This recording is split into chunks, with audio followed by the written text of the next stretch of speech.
is National ALS Month. ALS, also known as Lou Gehrig's disease, affects about 30,000 Americans. According to the Wisconsin chapter of the ALS Association, it can strike anyone, anytime. It is a motor neuron disease that affects every muscle in the body and most usually strikes people between the ages of 40 and 70, although it does strike in younger people. Ted Haakonson of Green Bay was diagnosed a couple of years ago, and Ted is here with his mother, Mary Ann. Good morning. Good morning. Good morning. Nice to have you here. Thanks for having us. Ted, let me start with you. Diagnosed 2 years ago. Has it been about 2 years? Yep, June 20th, 2012. How did you know something was wrong? Believe it or not, I was doing a hobby of mine, working on chairs. Had a little bit of a problem with my right thumb, went to see my doctor. Don't worry about it, it's carpal tunnel, pinched nerve. Went back 2 weeks later, didn't get any better. My physician said, we'll look at that. And then you got the diagnosis. Yep, that was like getting hit in the stomach with a bat. Did you know what Lou Gehrig's disease or ALS was before that? I had heard about it, the Pride of the Yankees 75 years ago, but like anything else, doesn't affect me. Why would I know? Now I know. Do you know anybody else that has it? Believe it or not, a former coworker of mine was diagnosed about 2 years before me. So, I mean, unusual to hear about that. Two people in one place of business having ALS. Was that a support for you to know somebody else that you could learn from? It was a way of getting in support. They had, if I had any questions, they would direct me, say, get a hold of this person, this organization, maybe this individual. So. Mom, let me ask you, when you found out that Ted was diagnosed with ALS, what was that like for you and the family? Well, I think at first it's a lot of tears, and I think then you get past that part of it, learn more about the disease, and we were fortunate that they discovered his as soon as they did. They diagnosed it, because I think that has helped in how far he's come so far.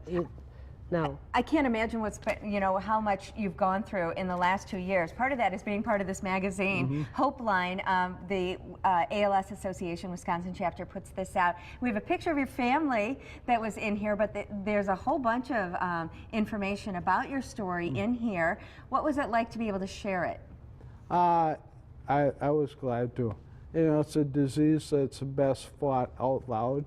You have to let people know. Get your story perhaps out there, get people talking, make them more aware of the disease. And part of it is you're taking part, part of your story is that you're taking part in a clinical trial at Mayo Clinic. What does that mean? It's a dosage escalation. They took a fat biopsy, grew my stem cells. Grew your own stem cells? Yep, and through a lower lumbar puncture, gave it back to me. And studying the effects of it. Has it slowed down the progression of your disease? I personally believe yes. Right after I got it, a lot of twitching in my muscles went from, say, 100%, it was dropped by 85%. We have a couple more pictures to share. You do a lot of woodworking, and you make these really cool. There's the picture of your family I mentioned before that's in the magazine. But you do some construction of these awesome chairs. I know you like to bake as well, and you do the remote-controlled airplanes. Yes. Any of those hobbies of yours, are they made, I'm assuming, made more difficult because of ALS? They are. The finer manipulation with some of the cooking is tougher. Airplanes, I have to be good at it first, but the woodworking as well with power tools, safety is always a concern, but now even more so. Well, there's so much more to learn, especially if someone in your family is diagnosed with ALS. You can read Ted's story in this magazine. I put a link on our website. And Mary Ann, you guys will be at the ALS Walk in September? Yeah, we certainly will, and I believe my daughter's and other son will be there also, so I think the family will partake. Thank you both for sharing your story. Good luck to you. Thank you. Thank you. And that walk will be in Appleton in September. Thanks again. Thank you. Thank you.